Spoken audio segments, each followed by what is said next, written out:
As-tu déjà douté au point de tout risquer? As-tu déjà voulu vérifier même quand on t'avait demandé de faire confiance? Il existe un mythe grec qui parle exactement de ça.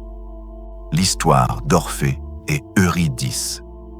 Un homme prêt à braver l'impossible par amour. Une condition posée par les dieux. Un test de confiance absolue. Écoute jusqu'au bout pour découvrir ce qui s'est passé. Et la leçon que nous devons encore apprendre aujourd'hui. Orphée et Eurydice s'aimaient d'un amour rare, pur, presque sacré. Mais au lendemain de leurs noces, Eurydice fut mordue par un serpent et mourut brutalement.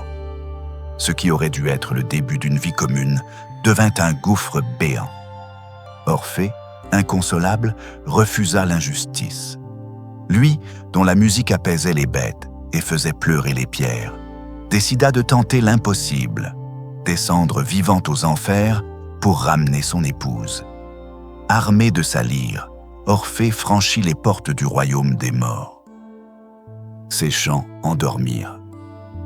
Cerbère, le chien monstrueux. Ses mélodies firent taire les cris des damnés. Même les pierres du Tartare semblaient se mouvoir pour lui ouvrir le passage. Arrivé devant Hadès et Perséphone, souverains implacables du monde souterrain, Orphée joua l'air le plus triste de toute son existence. Un chant d'amour et de perte. Et pour la première fois, le cœur d'Hadès se laissa toucher. Hadès céda. Il accepta de rendre Eurydice à la lumière. Mais il imposa une épreuve. Orphée devait marcher devant elle, sans jamais se retourner, jusqu'à ce qu'ils aient quitté les enfers. Un seul regard en arrière, et Eurydice serait perdue à jamais. C'était une épreuve de confiance absolue, cruelle mais limpide, avancée sans vérifier. Orphée marcha dans l'obscurité. Il sentait derrière lui la présence muette d'Eurydice. Mais les pas étaient silencieux. Les enfers ne laissaient filtrer aucun signe. À mesure qu'il approchait de la sortie, l'angoisse le rongeait. Et si elle n'était plus là? Et si les dieux l'avaient trompée? Chaque pas devenait un supplice. À quelques mètres de la lumière, incapable de contenir son doute, Orphée céda. Eurydice était bien là, derrière lui. Leurs yeux se croisèrent un instant, remplis d'amour et de désespoir. Mais aussitôt, elle s'évanouit dans l'ombre, aspirée par les enfers. Orphée tendit les bras, mais il était trop tard. Il avait tout perdu, non par manque d'amour, mais par excès de peur. Le mythe d'Orphée et Eurydice nous parle encore aujourd'hui, car il met en lumière nos propres failles. Il fait écho à plusieurs concepts philosophiques qui, mis ensemble, forment une véritable leçon de vie. Camus, dans le mythe de Sisyphe, nous parle de l'absurde, l'injustice de la mort, la douleur de la perte, l'impossibilité de trouver un sens définitif au monde. Orphée, en descendant aux enfers, refuse cette absurdité. Comme nous, il lutte contre l'injustice du monde, mais la révolte a ses limites. Il y a des choses que nous ne pouvons ni vaincre ni contrôler. Kierkegaard, lui, nous parle du « saut de foi ». Avancer sans preuve, croire sans garantie. Orphée échoue parce qu'il n'ose pas ce saut. Il veut voir, vérifier, contrôler. Comme lui, nous cherchons trop souvent la certitude, alors que l'amour, la confiance, la vie même exigent une part de foi.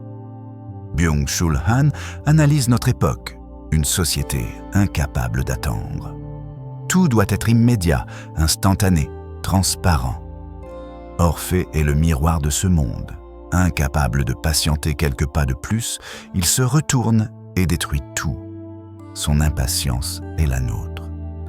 Enfin, Erich Fromm, dans L'Art d'aimer, rappelle que l'amour n'est pas une possession ni une assurance.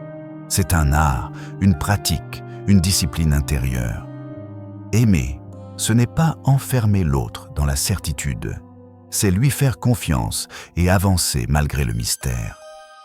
Ainsi, Orphée n'échoue pas par manque d'amour. Il échoue parce qu'il ne sait pas attendre, parce qu'il ne sait pas faire confiance, parce qu'il veut posséder une certitude que la vie ne peut pas offrir. Et c'est pour cela que son histoire résonne encore si fort aujourd'hui. Le mythe d'Orphée et Eurydice n'est pas qu'une tragédie antique. C'est une parabole sur nos vies modernes, sur nos relations, sur nos choix. Orphée nous rappelle que nous perdons parfois ce qui compte le plus, non par manque d'amour, mais par excès de peur, d'impatience, de doute. Et si tu y réfléchis bien, combien de fois dans ta vie as-tu regardé en arrière, trop tôt? Dis-moi, t'est-il déjà arrivé de vérifier sans cesse le téléphone de ton partenaire? Mais à force de chercher une preuve, tu détruis la confiance que tu voulais protéger. De douter d'un projet professionnel ou créatif. Tu l'as abandonné trop tôt et tu n'as jamais su s'il aurait pu réussir. De raviver un souvenir du passé en croyant qu'il t'apporterait des réponses. Mais ce retour en arrière t'a enfermé dans la nostalgie au lieu de t'aider à avancer. D'attendre une réponse immédiate d'un ami ou d'un proche. Ton impatience a créé des conflits inutiles et une distance que tu n'avais pas voulu. De vouloir contrôler chaque détail dans ta vie. Et plus tu contrôlais, plus tu perdais ce qui aurait pu grandir librement. Ces instants, ce sont nos regards en arrière. Comme Orphée, nous cédons au doute et nous risquons de tout perdre. Alors, retiens ces conseils. Accepte l'absurde. Il y a des choses que tu ne pourras jamais contrôler. Plutôt que de t'épuiser à vouloir tout sauver, apprends à accueillir la réalité. Ose le saut de foi. La confiance n'est jamais garantie. Tu dois parfois avancer sans preuve, croire sans certitude, aimer sans filet. Réapprends à attendre. Dans un monde qui t'impose l'immédiateté, cultive la patience. Ce qui vaut la peine demande du temps. Aime comme un art. L'amour n'est pas une possession, mais une pratique.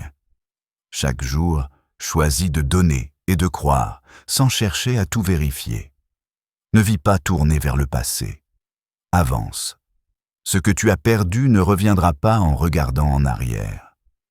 L'avenir se construit en marchant. L'histoire d'Orphée est claire. Parfois, un seul geste de doute suffit à tout perdre. Alors avance, crois, et ne te retourne pas.